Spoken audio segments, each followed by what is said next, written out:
Кыргызстанда өлүм жазасы киргизилеби? 17 жаштагы Айсулуу Мукашеванын өлүмүнөн кийин коомчулукта жаш балдардын жана аялдардын укуктары жана коопсуздугу маселеси кайрадан күн тартибине чыкты. Интернет колдонуучулардын көпчүлүгү аялдарды, жаш балдарды мыкаачылык менен өлтүрүп зоруктагандарга жазаны күчөтүүнү талап кылышууда. Элдин үнү президентке жеткенби? Өлкө башчысы Садыр Жапаров жаш балдарды жана аялдарды мыкаачылык менен зоруктап өлтүргөндөргө өлүм жазасын киргизүү тапшырмасын берди. Сиз медиа хабты көрүп баштадыңыз. Менин атым Элвира Султанмурат кызы. Алдыда бул жөнүндө кененирээк айтып берем. Мыкаачылык менен өлтүрүлгөн 17 жаштагы Айсулуу Мукашеванын ишин президент Садыр Жапаров жеке көзөмөлүнө алды. Ошондой эле өлкө башчысы президенттик администрациянын укуктук камсыздоо башкармалыгынын жетекчиси Мурат Укушевке балдарга, кыз-келиндерге карата жасалган кылмыштарга карата жоопкерчиликти күчөтүп, мыйзамдарга өзгөртүүлөрдү киргизүү боюнча иш алып баруу тууралуу тапшырмаларды берди. Тактап айтканда, Жапаров жаш балдарды, зоруктагандарды жана кыз-келиндерди зоруктап өлтүргөндөрдү өлүм жазасына тартуу нормасын киргизүүнү буйруду. Жаш балдарга жана кыз-келиндерге карата жасалган кылмыштар жазасыз калбашы керек деген позицияда деп жазылган президенттин басма сөз катчысы Аскат Алагөзов тараткан маалыматта. Президенттин тапшырмасын интернетте көпчүлүк колдоп жатат. Ошол эле учурда өлүм жазасын киргизүүнүн кооптуу жагы дагы бар экенин айткандар бар. Балдар укуктарын коргоочулар лигасынын жетекчиси Назгүл Турдубекова өлүм жазасы зомбулук маселесин чече албай турганын билдирди. Ал кыздар менен аялдардын көпчүлүгү мурда оор кылмыштарга айыпталып соттолгондор тарабынан өлтүрүлгөнүн белгилеп, мамлекет тарабынан мындай адамдарды эркиндикке чыккандан кийин көзөмөлдөгөн мониторинг системасын киргизүү керек дейт. Ал эми ишкер Рыскүл Акимжанова сол системасын оңдобой туруп өлүм жазасын киргизүүгө болбойт деген пикирде. Ал маселе мыйзамдын жогунда эмес, бар мыйзамдардын иштебей жатканында жатат дейт. Азыр баарыбызды эмоция каптап, ичибиздеги каалаган нерсеге президентти түрткөнүбүз менен өлүм жазасын киргизүүнүн процедураларын толук караш керек. Мыйзамдын кемчиликтерден улам эл аралык сынга кабылышы мүмкүн. Эгерде эле башында кылмышкерлерге туура өкүм чыгарып өмүр бою кескенде мындай кырсык болмок эмес. Маселенин жыйынтыгы менен эмес, анын келип чыгуу себептери менен күрөшсө, маселе пайда да болбойт, деп жазды Акимжанова Facebook баракчасында.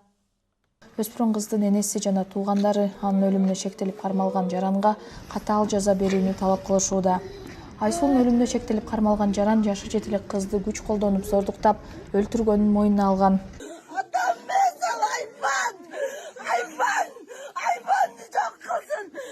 Айбанды жок кылсын. Аны жөн эле камап койбасын. 17 кызды салып кетип ушундай өлүмгө биз канча күндө бери издеп жүрөбүз тооташтан. Аман жанын таап алабызбы деп. Бирок жанчылган дене өлгөн өлүктү таап кучактап кан жутуп атабыз. 11 класстын окуучусу Айсулуу Мукашева ата-энесинен уруксат сурап, 27 сентябрь саат түшкү 12 чамасында Жети Өгүз районунун Барскон айылынан курбусу жашаган Каркол шаарынын Жеңиш айылына сапар тарткан. Бирок Айсулуу ошол күндөн тарта дайынсыз болуп 29 сентябрда ата-энеси жалпы элге кайрылып өспүрүм кызды табууга көмөктөшүүгө жардам сураган. Ушул эле күнү кечинде Айсулуунун сөөгү Боом капчыгайында табылганы тууралуу суук кабар тараган. Ал эми Ички иштер министрлиги тараткан маалыматка ылайык, Айсулуунун жакындары милиция бөлүмүнө саат кечки 8:30 кайрылган. Маалымат Жети Өгүз райондук ички иштер бөлүмүндө каттоого алынып, тергөөгө чейинки текшерүү башталган. Барскон айылына күнчыгыш тарабынан кирип бара жаткан май куюучу жайдын биринин видео көзөмөл камерасынан дайынсыз болуп жаткан Айсулуу Мукашева 27 сентябрь күнү болжол менен саат 12:45 чамасында Honda Stream'ге отуруп кеткени аныкталган. Унааны АК аттуу адам башкаргандыгы белгилүү болуп, шектүүнү кармоо максатында кармоо планы киргизилген. Тергөө маалында такталгандай, шектүү АК ошол эле күнү өспүрүм кызды унаасына салып, Жеңиш айылынын Азамат пляжынын түштүк тарабында жайгашкан алма багына алып барган. Ал жерде болжол менен саат 13 чамасында жабырлануучуга карата күч колдонуп зордуктаган. Андан соң Тоң районунун Кажысы айылынын чыгыш тарабында жайгашкан көлмөнүн жанына алып барып, мыкаачылык менен муунтуп өлтүргөндүгү аныкталган. Ошол эле күнү Айсулуунун сөөгү Чүй облусунун Кемин районунун Желарык автожолунун 14-чакырымынан табылган. Аталган факты боюнча адам өлтүрүү беренеси менен кылмыш иши козголгон. Ички иштер министрлиги белгилегендей, АК кылмышты жашырууга аракет кылып, далил заттарды жашыруу максатында автоунаасын жууп тазалап таштап кетип, уюлдук телефонун жана сим-картасын жок кылган.